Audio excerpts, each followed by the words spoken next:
when Congress offers you a bill, do you promise not to use presidential signage to get your way?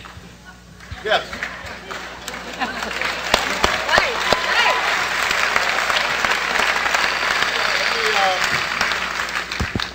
Let me just explain for those who are unfamiliar with this issue. We've got a government designed by the founders so that there'd be checks and balances. You don't want a president who's too powerful, or a Congress who's too powerful, or a courts who's too powerful. Everybody's got their own role. Congress's job is to pass legislation. The president can veto it or he can sign it. But what George Bush has been trying to do as part of his effort to accumulate more power in the presidency is he's been saying, well, I can basically change what Congress passed by attaching a letter saying, I don't agree with this part or I don't agree with that part. I'm going to choose to interpret it this way or that way. That's not part of his power. But this is part of the whole theory of George Bush, that he can make laws as he's going along. I disagree with that. I taught the Constitution for 10 years. I believe in the Constitution, and I will obey the Constitution of the United States.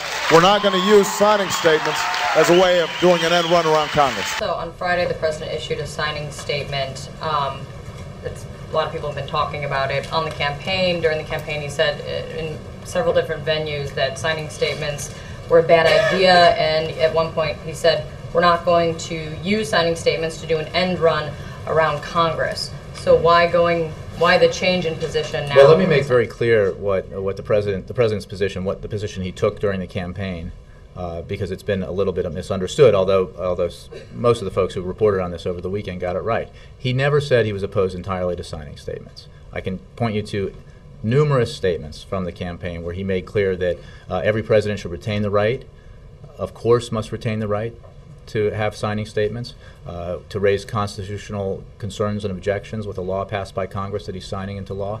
His concern was with what he saw as an abuse of the signing statement by the previous administration.